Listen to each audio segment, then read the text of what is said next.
สบายดีขอต้อนรับท่านเข้าสู่คลิปการสอนภาษาจีนกลางกับอาจารย์แจ็คบราวน์ชื่อกิน喝ดื่ม看เบิ่ง说เว้า写เขียน读อ่าน听ฟัง做เฮ็ด去ไป来มา在อยู่走ย่างไปหมายซื้อ卖ขาย学เรียน有มี笑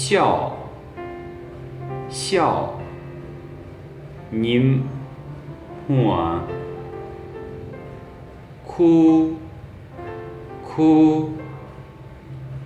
ให้ห้องให้อ้ายหักหนาเอาฉุนฝากอ่านกดนีบกว่าเกาะให้选เลือก敲เคาะคายเปิดกวานปิดผาขึ้นปีนที่เตะ踩เหยียบ轻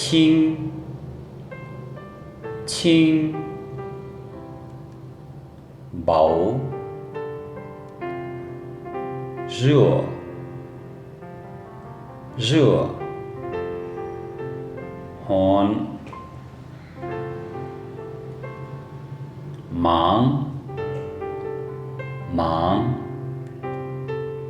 ยุ่ง冷หนาว累เมื่อย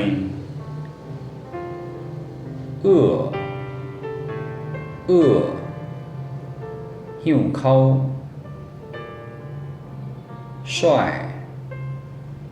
帅รอ美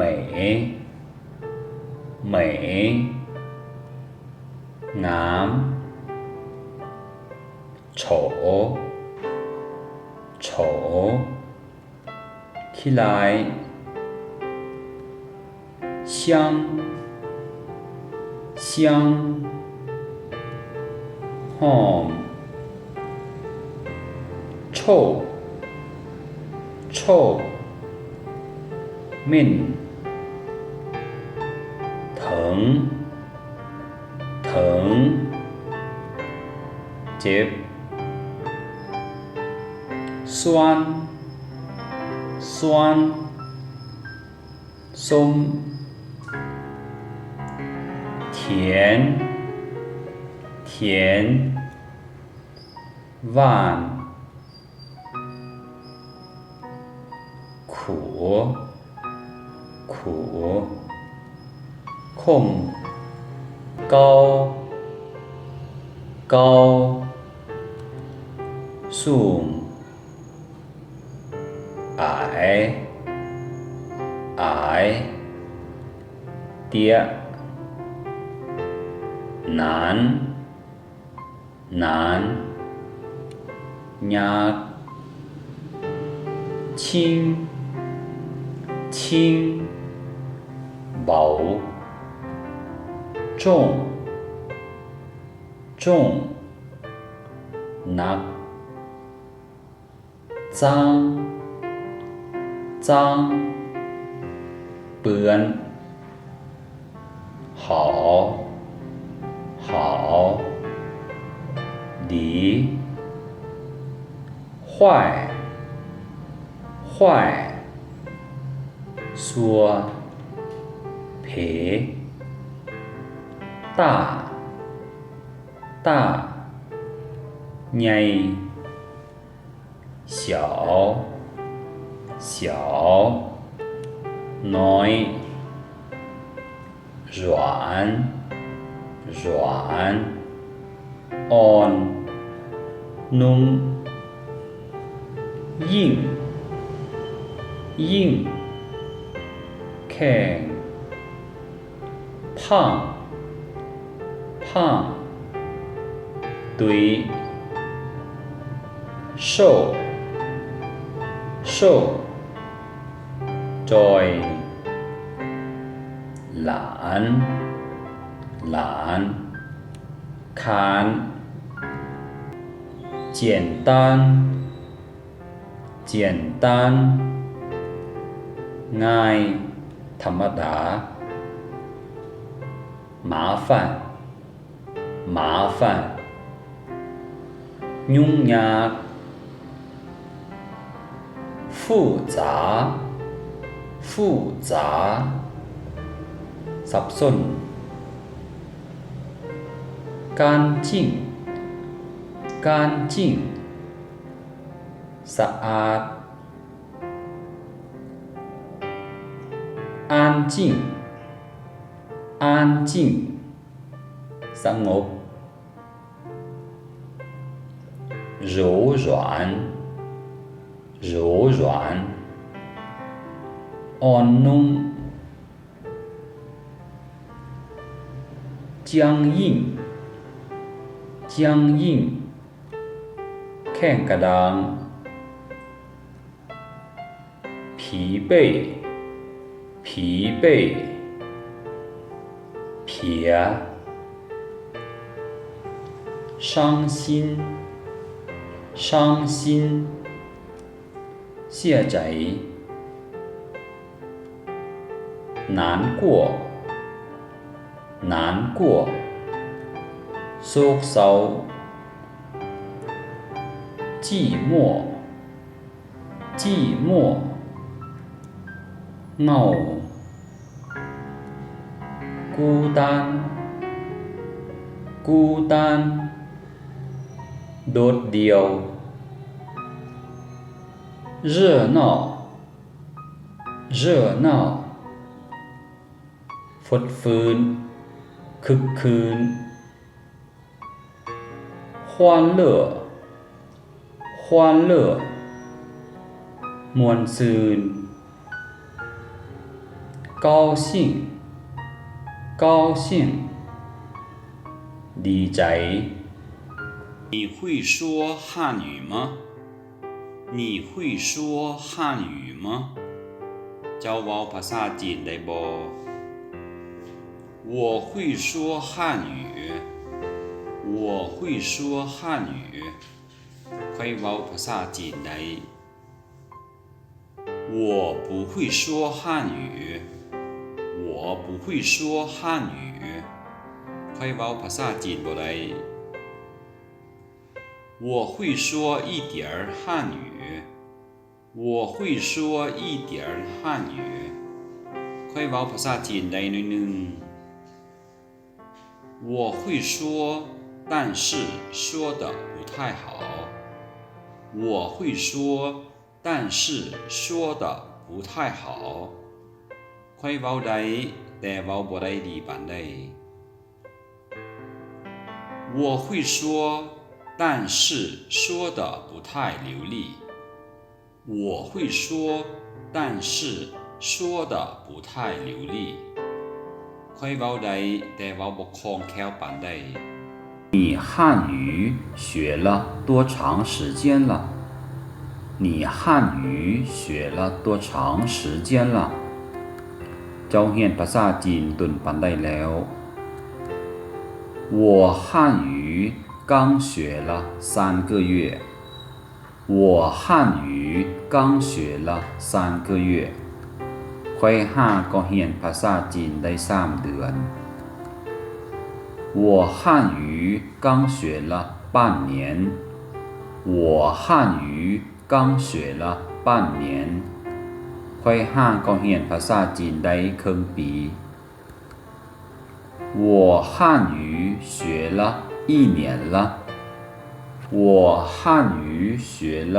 1年了。ข้อยเรียนภาษาจีนได้ปีหนึ่งแล้ว我汉语已经学了很多年了。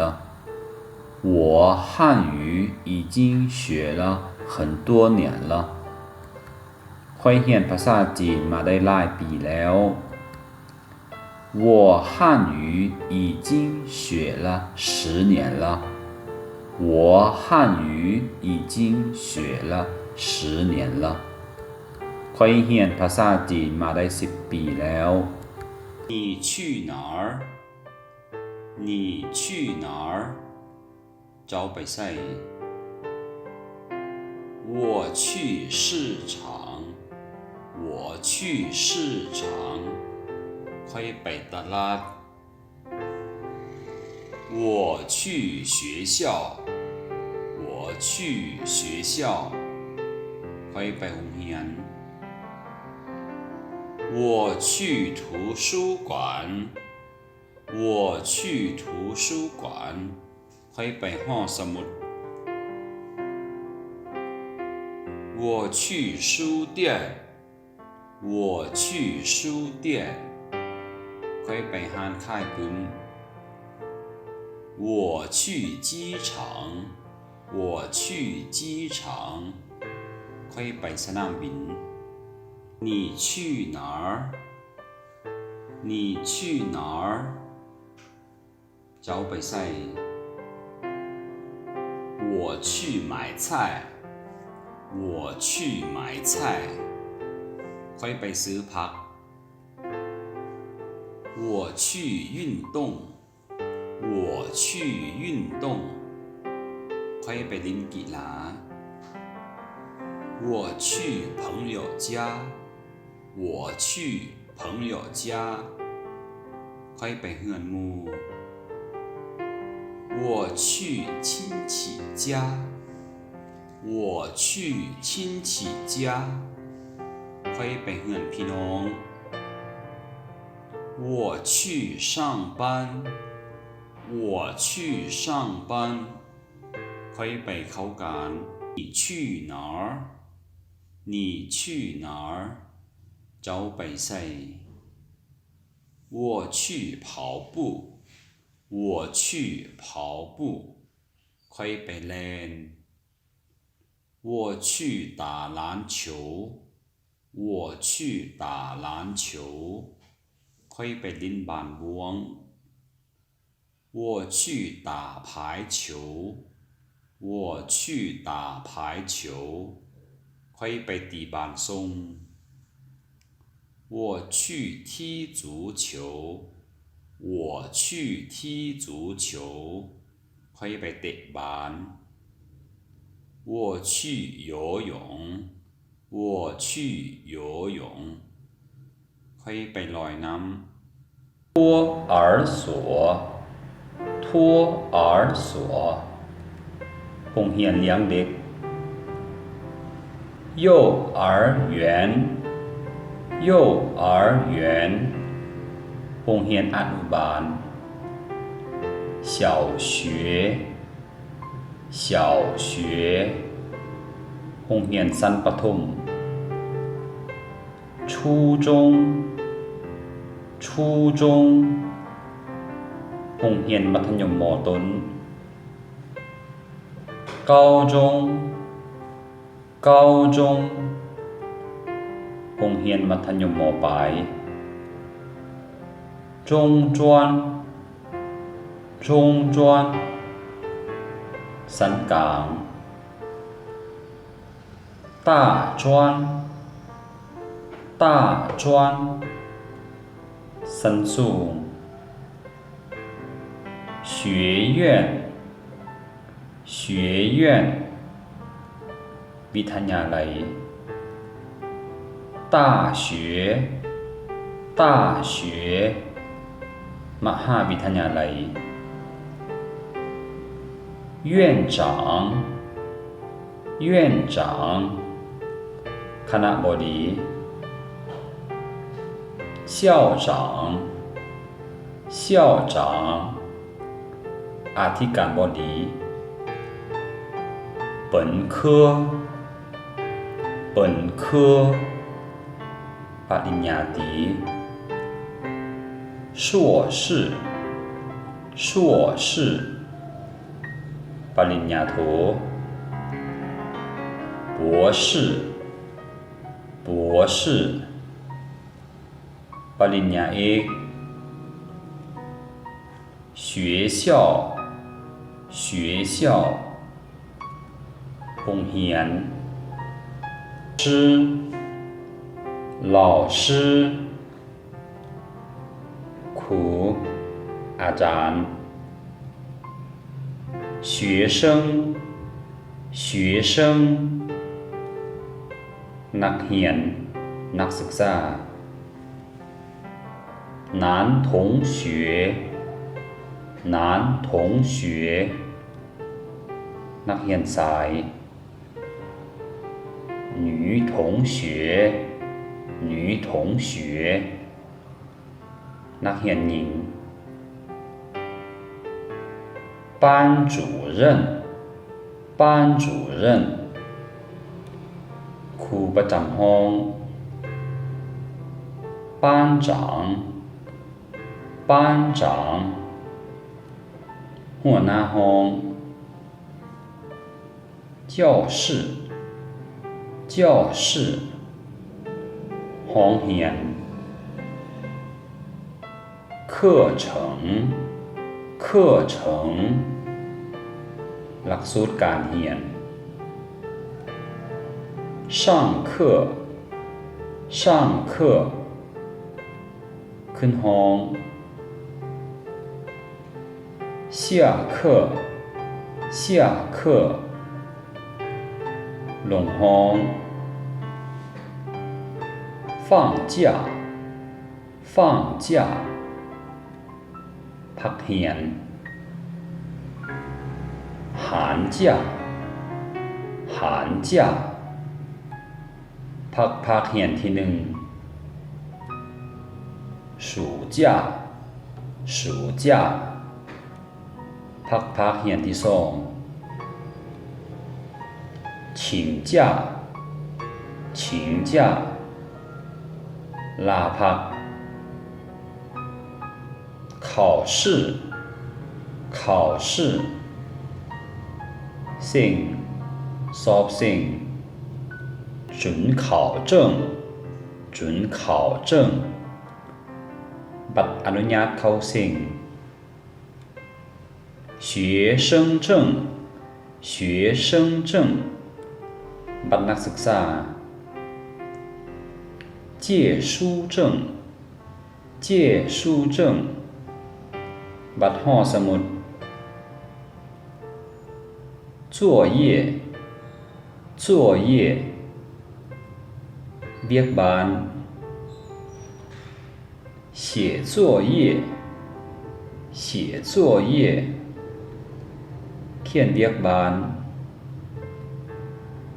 写报告写报告เขียนบทรายงาน做练习做练习เฮ็ดบทฝึกหัด考卷考卷บทสอบสิ่ง监督员监督员กรรมการยามห้องสิ่ง教材教材ตำราสอน课程表课程表ตารางเรียน课本课本ตำราเรียน考场考场สถานที่สอบสิ่ง教学教学การเรียนการสอน学霸学霸นักเรียนเก่ง学渣学渣นักเรียนอ่อน复习复习ทวนคืน预习预习เรียนล่วงหน้า练习练习ฝึกหัดฝึกแอบ学分学分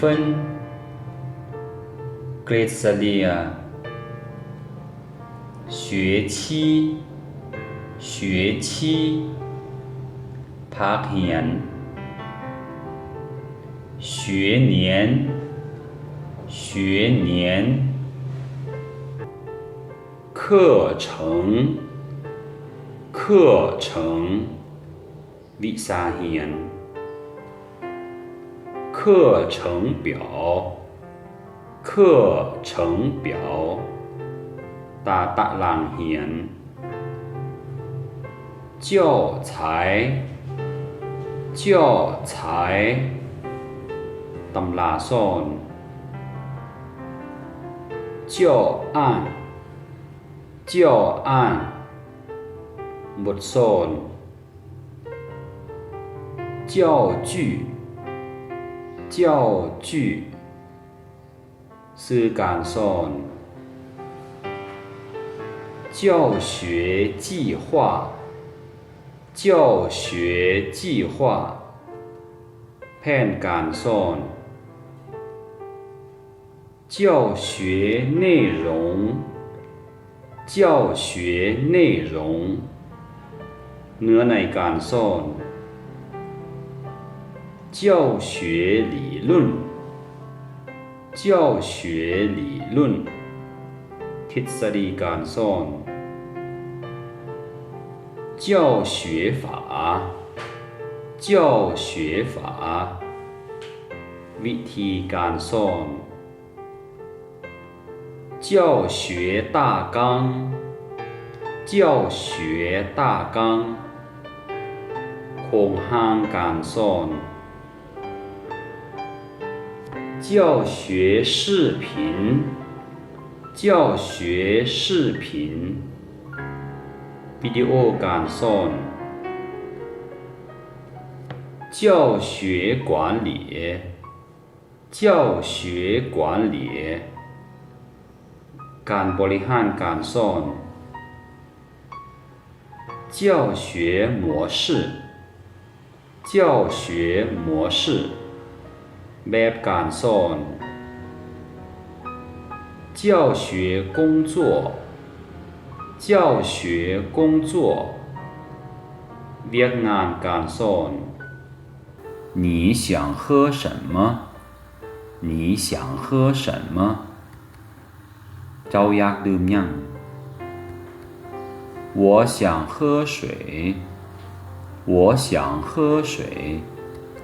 ข้อยอยากดื่มน้ำ我想喝牛奶我想喝牛奶ข้อยอยากดื่มนม我想喝果汁我想喝果汁ข้อยอยากดื่มน้ำมากไหม我想喝咖啡我想喝咖啡ข้อยอยากดื่มกาแฟ我想喝百事我想喝百事ข้อยอยากดื่มเป๊ปซี่你想吃什么你想吃什么เจ้าอยากกินหยัง我想吃甜点我想吃甜点ข้อยอยากกินของหวาน我想吃蛋糕我想吃蛋糕ข้อยอยากกินเค้ก我想吃巧克力我想吃巧克力ข้อยอยากกินช็อกโกแลต我想吃冰淇淋我想吃冰淇淋ข้อยอยากกินกะแล่ม我想吃饼干我想吃饼干ข้อยอยากกินขนมปัง你喜欢吃什么水果你喜欢吃什么水果เจ้ามักกินมากไหมสนิทใด我喜欢吃苹果我喜欢吃苹果ข้อยมักกินมากแอปเปิ้ล我喜欢吃芒果我喜欢吃芒果ข้อยมักกินมากม่วง我喜欢吃香蕉我喜欢吃香蕉ข้อยมักกินมากกล้วย我不喜欢吃榴莲我不喜欢吃榴莲ข้อยบ่มักกินมากทุเรียน我不喜欢吃木瓜我不喜欢吃木瓜ข้อยบ่มักกินมากหุง喜欢吃韩餐我喜欢吃韩餐ข้อยมักกินอาหารเกาหลี我喜欢吃日餐我喜欢吃日餐ข้อยมักกินอาหารญี่ปุ่น我喜欢吃中餐我喜欢吃中餐ข้อยมักกินอาหารจีน我喜欢吃老挝菜我喜欢吃老挝菜ข้อยมักกินอาหารลาว我喜欢吃法国菜我喜欢吃法国菜ข้อยมักกินอาหารฝรั่ง天是星期几今天是星期几มื้อนี้แม่นวันหยัง今天是星期一今天是星期一มื้อนี้แม่นวันจันทร์今天是星期二今天是星期二มื้อนี้แม่นวันอังคาร今天是星期四今天是星期四มื้อนี้แม่นวันพฤหัส今天是星期六今天是星期六มื้อนี้แม่นวันเสาร์今天是星期日今天是星期日มื้อนี้แม่นวันอาทิตย์保安保安ยามรักษาความปลอดภัยรปภ保镖保镖บริการ保藏保藏เก็บรักษาไว้保持保持รักษาให้คงอยู่ต่อไป保存保存รักษาไว้保管保管เก็บรักษาและดูแล保护保护ปกปักรักษาคุ้มครอง保价保价คุ้มครองราคา保健保健รักษาสุขภาพอนามัย保留保留รักษาไว้สงวนไว้保密保密รักษาหรือเก็บเป็นความลับ保姆保姆แม่เลี้ยงเอื้อยเลี้ยง保暖保暖รักษาหรือเก็บความร้อน保票保票ใบรับประกัน保守保守อนุรักษ์รักษาไว้บ่ให้เสีย保卫保卫พิทักษ์รักษา保温保温รักษาอุณหภูมิ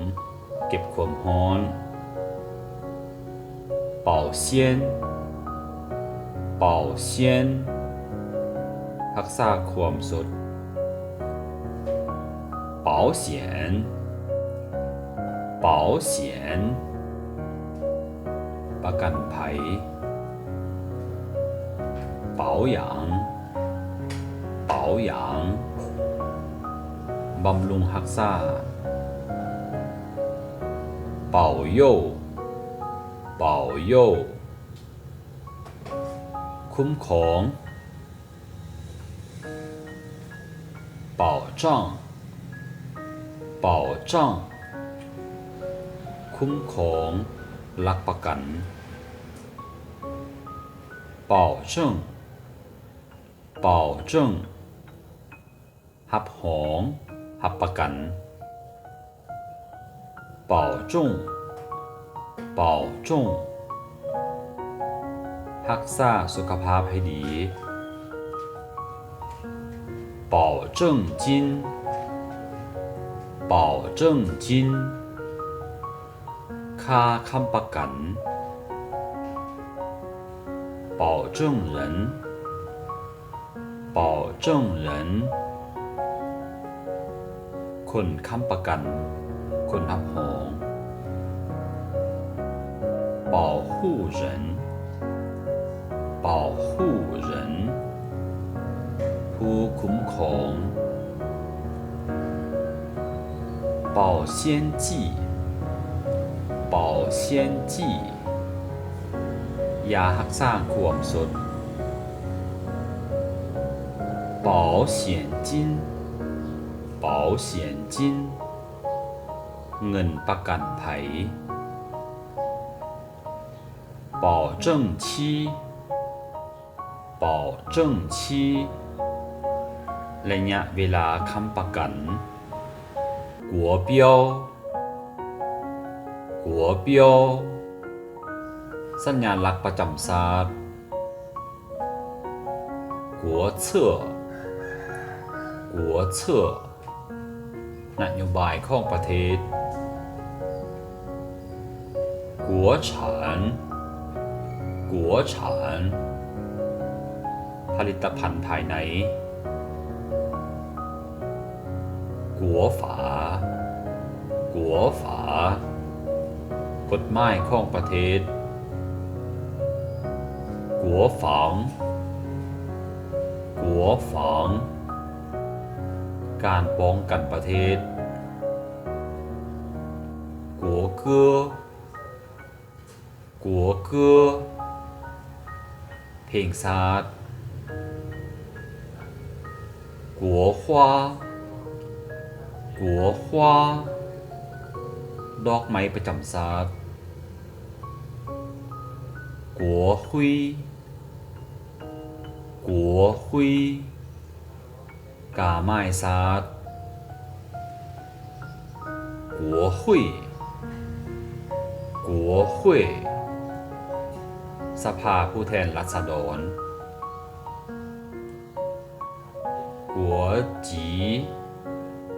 กัวจีสันชาติกัวจีกัวจีสากลกัวจ้ากัวจ้าประเทศชาติบ้านเมืองกัวเจี๋ยกัวเจี๋ยพรมแดนกัวหมินกัวหมินพลเมืองกัวฉีกัวฉีธงชาติ好比好比เปรียบเสมือน好处好处ผลดี好歹好歹ถึงอย่างใดก็ตาม好感好感ความรู้สึกที่ดี好汉好汉สายสกัน好话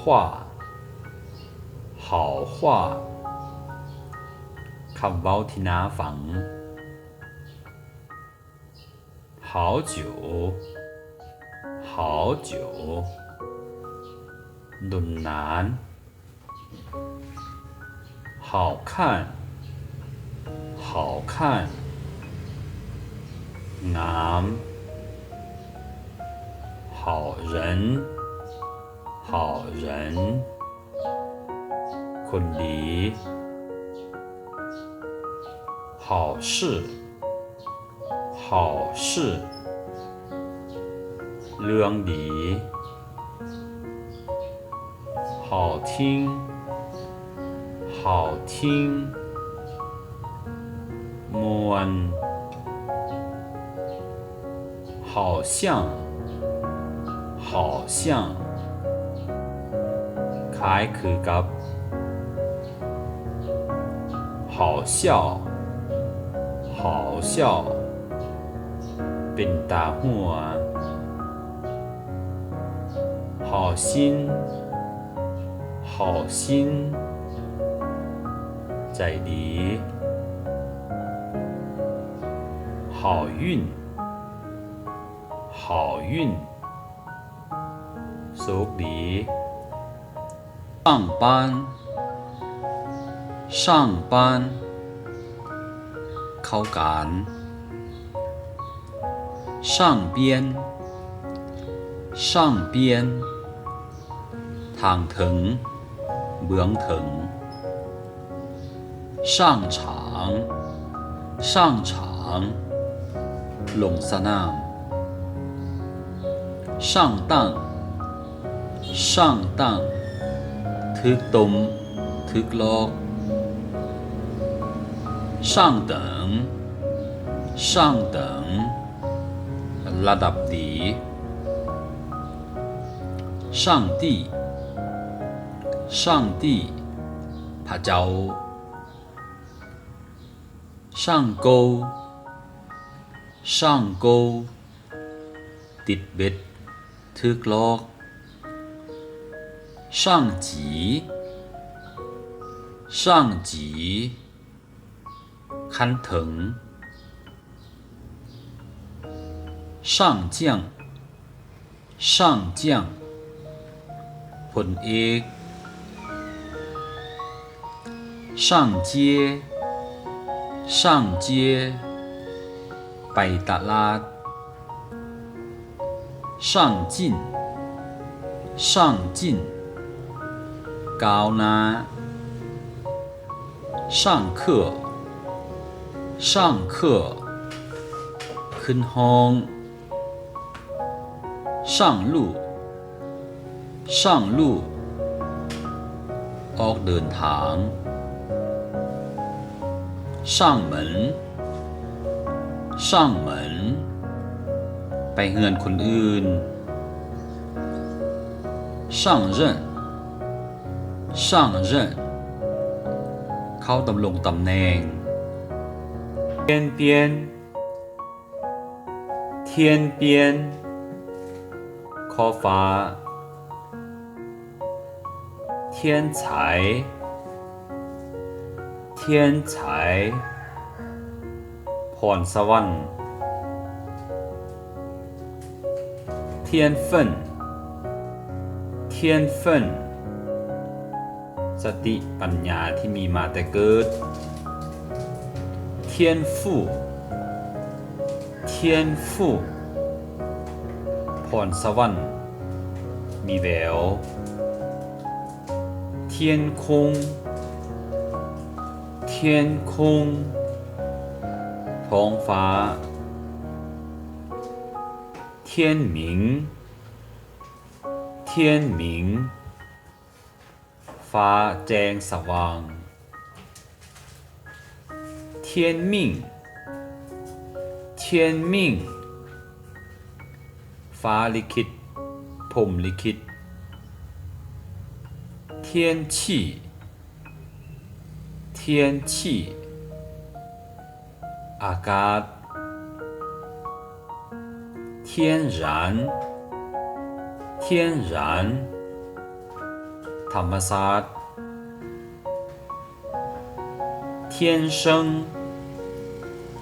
天生เป็นมาโดยธรรมศาสตร์天使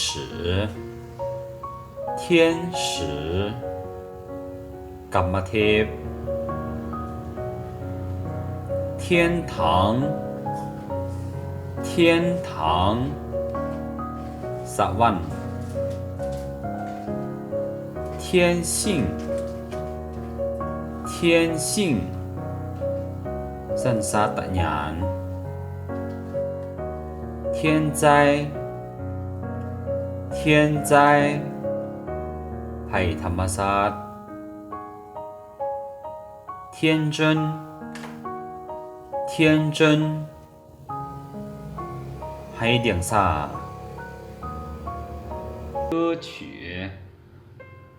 歌曲ทำนองเพลง歌词歌词เนื้อเพลง歌声歌声เสียงเพลง高音高音像素中音中音เสียงกลาง低音低音เสียงต่ำ歌手歌手นักร้อง歌名歌名ชื่อเพลง民歌民歌เพลงลูกทุ่ง红歌红歌เพลงอมตะ流行歌流行歌เพลงสตริง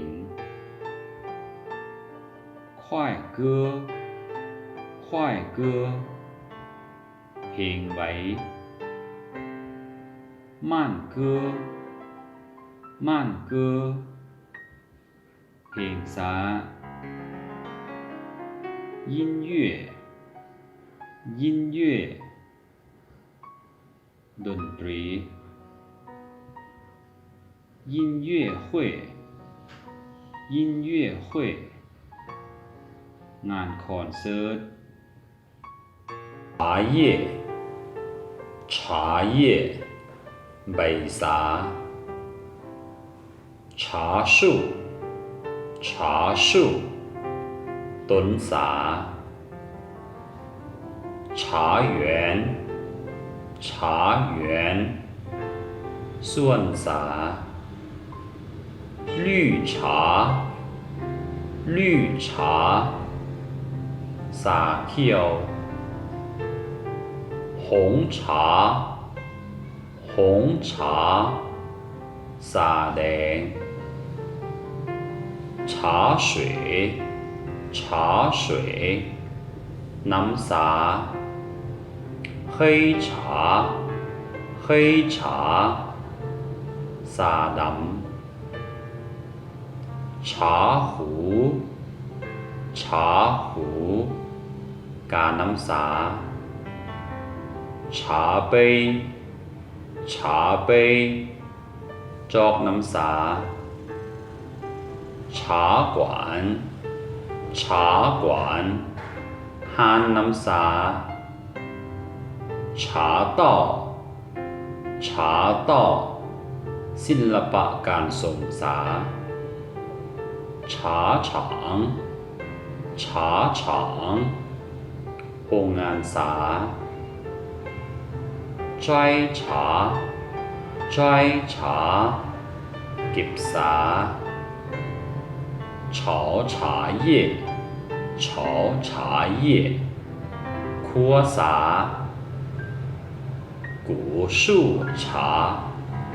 古树茶ต้นสาบูหาร前天前天มื้อซืน昨天昨天มื้อวาน今天今天มื้อนี้明天明天มื้ออื่น后天后天มื้อหือ天天天天ทุกๆมื้อ早上早上ตอนเช้า中午中午ตอนสวย下午下午ตอนบ่าย晚上晚上ตอนแลงตอนค่ำ现在现在เดี๋ยวนี้ปัจจุบัน过去过去อดีต未来未来อนาคต刚才刚才เมื่อกี้นี้一会儿一会儿จักหน่อย前年前年ปีก่อน去年去年ปีกาย今年今年ปีนี้明年明年ปีหน้า后年后年ปีไหน年年年年ทุกปี这个月这个月เดือนนี้上个月上个月เดือนก่อน下个月下个月เดือนหน้า这个星期这个星期อาทิตย์นี้上个星期上个星期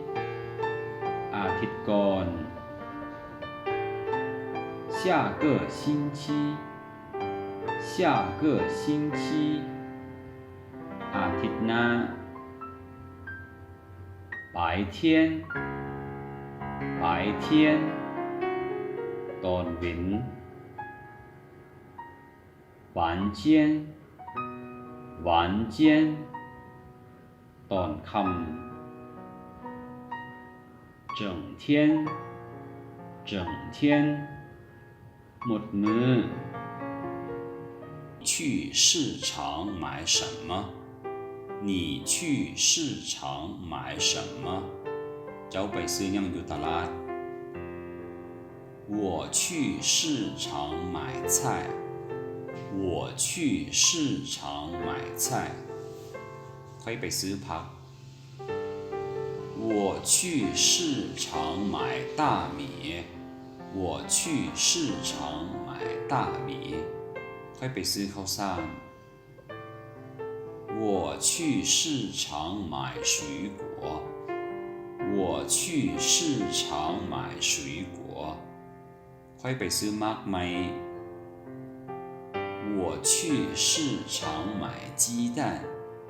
我去市场买鸡蛋ค่อยไปซื้อไข่ไก่我去市场买肉我去市场买肉ค่อยไปซื้อซีน你在做什么你在做什么เจ้ากำลังเฮ็ดหยังอยู่我在看电视我在看电视ค่อยกำลังเบิ่งโทรทัศน์อยู่我在做饭我在做饭ค่อยกำลังแต่งกินอยู่我在吃饭我在吃饭ค่อยกำลังกินข้าวอยู่我在听音乐我在听音乐ค่อยกำลังฟังเพลงอยู่我在看书我在看书ค่อยกำลังอ่านตุมอยู่เจียงพลเอก中将中将ผลโท上校上校พันเอก中校中校พันโท上尉上尉หอยเอก中尉中尉หอยโถ少尉少尉หอยตี上士上士สิบเอก中士中士สิบโท下士下士สิบตี军人军人ทหาร军官军官นายทหาร军队军队กองทัพทหาร海军海军ทหารนำ空军空军ทหารอากาศ陆军陆军ทหารบกและทั้ง今天天气怎么样今天天气怎么样มื้อนี้อากาศเป็นจังได今天天气很好今天天气很好มื้อนี้อากาศดีหลาย今天天气不太好今天天气不太好มื้อนี้อากาศบ่ดีปานใด今天天气很热今天天气很热อากาศมื้อนี้ร้อนหลาย今天天气有点冷今天天气有点冷อากาศมื้อนี้หนาวหน่อยหนึ่ง今天天气晴朗今天天气晴朗มื้อนี้อากาศปลอดโปร่งดี你想买什么你想买什么เจ้าอยากซื้อหยัง我想买一件衣服我想买一件衣服ข้อยอยากซื้อเสื้อผืนหนึ่ง我想买一条裤子我想买一条裤子ข้อยอยากซื้อทรงตัวหนึ่ง我想买一双皮鞋我想买一双皮鞋ข้อยอยากซื้อเกือบคู่หนึ่ง我想买一双袜子我想买一双袜子ข้อยอยากซื้อถุงตีนคู่หนึ่ง我想买一顶帽子我想买一顶帽子ข้อยอยากซื้อหมวกหน่วยหนึ่ง主席主席ประธาน总统总统ประธานาธิบดี总理总理นายกรัฐมนตรี副总理副总理รองนายกรัฐมนตรี部长部长รัฐมนตรีผู้ผู้จังผู้ผู้จังรองนายกรัฐมนตรี党员党员สมาชิกพรรค党费党费เงินสติพรรค党龄党龄อายุพรรค党校党校โรงเรียนการเมือง党章党章ระเบียบพรรค党委党委คณะพรรค党史党史ประวัติพรรค党主席党主席ประธานพรรค党中央党中央ศูนย์กลางพรรค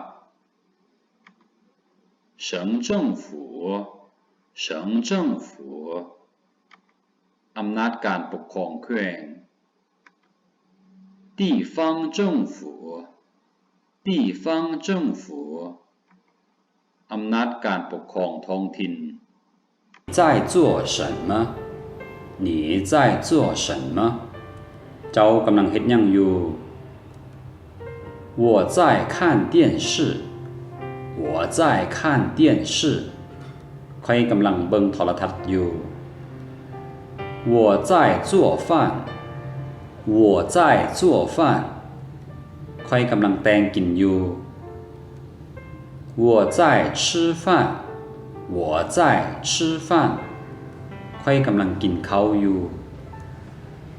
我在听音乐我在听音乐ข้อยกำลังฟังเพลงอยู่我在看书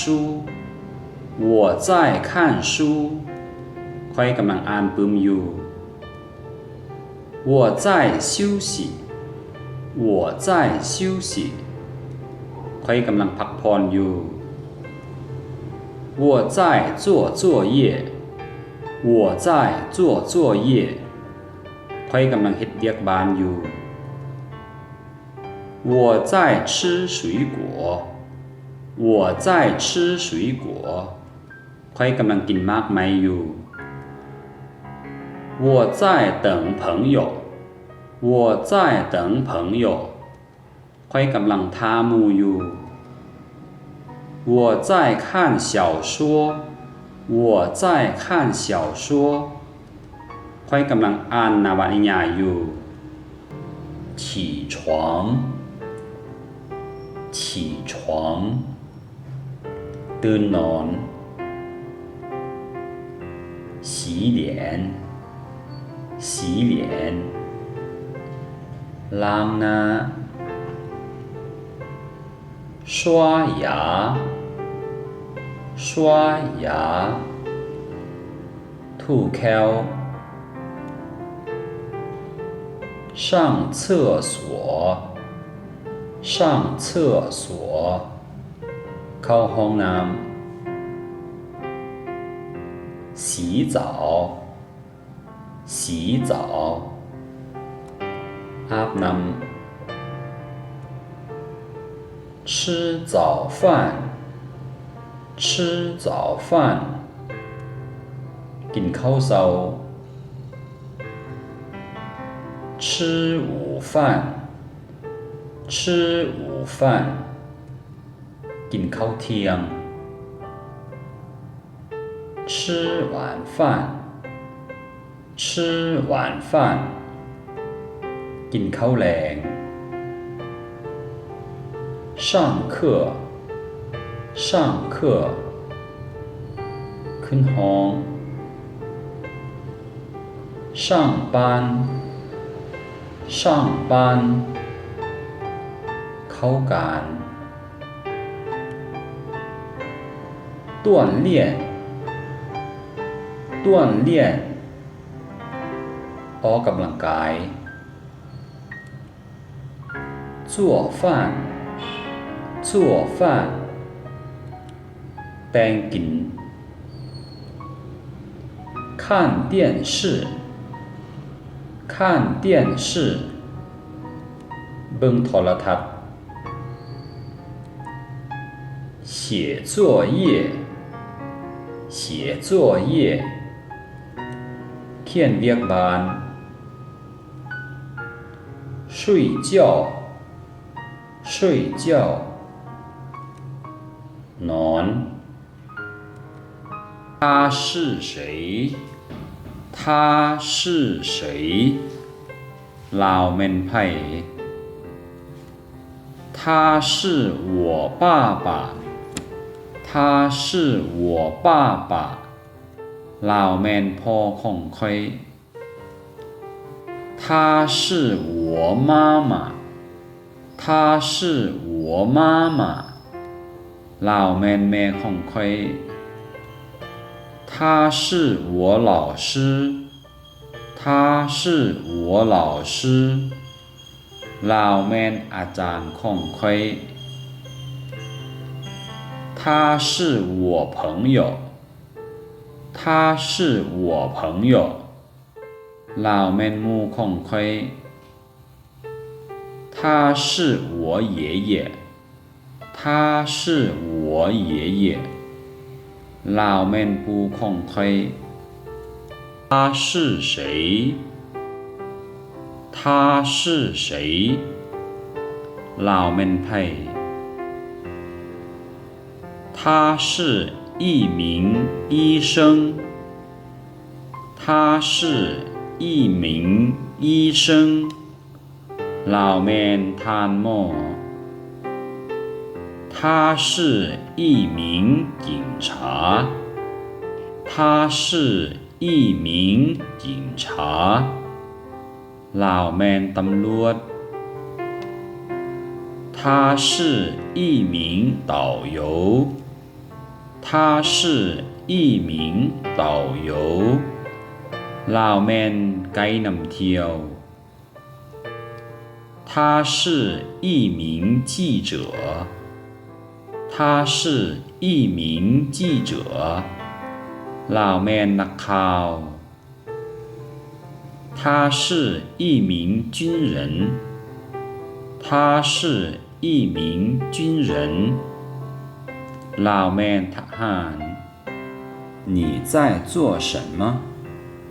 你在做什么เจ้ากำลังเฮ็ดหยังอยู่我在休息我在休息ข้อยกำลังพักผ่อนอยู่我在做作业我在做作业ข้อยกำลังเฮ็ดเวียกบ้านอยู่我在吃水果我在吃水果ข้อยกำลังกินมากไม้อยู่我在等朋友我在等朋友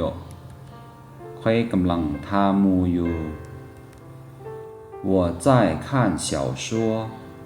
我在看小说ข้อยกำลังอ่านนวนิยายอยู่你去银行做什么你去银行做什么เจ้าไปธนาคารเฮ็ดหยัง我去银行换钱我去银行换钱ข้อยไปเปลี่ยนเงิน我去银行取钱我去银行取钱ข้อยไปถอนเงิน我去银行存钱我去银行存钱ข้อยไปฝากเงิน我去银行汇钱我去银行汇钱ข้อยไปโอนเงิน我去银行办存折我去银行办存折ค่อยไปเปิดบัญชีใหม่你觉得汉语怎么样你觉得汉语怎么样เจ้าคิดว่าภาษาจีนเป็นอะไร我觉得汉语很难我觉得汉语很难ค่อยคิดว่าภาษาจีนยากหลาย我觉得汉语不太难我觉得汉语不太难ค่อยคิดว่าภาษาจีนบ่ยากปานใด我觉得汉语比较难我觉得汉语比较难ค่อยคิดว่าภาษาจีนค่อนข้างยากหลาย我觉得汉语比英语难我觉得汉语比英语难ค่อยคิดว่าภาษาจีนยากกว่าภาษาอังกฤษ我觉得汉语很有意思我觉得汉语很有意思ค่อยคิดว่าภาษาจีนน่าสนใจหลาย你是哪国人你是哪国人เจ้าเป็นคนประเทศใด我是老挝人我是老挝人ใครเป็นคนลาว我是中国人我是中国人ใครเป็นคนจีน我是美国人我是美国人ใครเป็นคนอเมริกา我是法国人我是法国人ใครเป็นคนฝรั่ง我是日本人我是日本人ใครเป็นคนญี่ปุ่น你为什么学习汉语你为什么学习汉语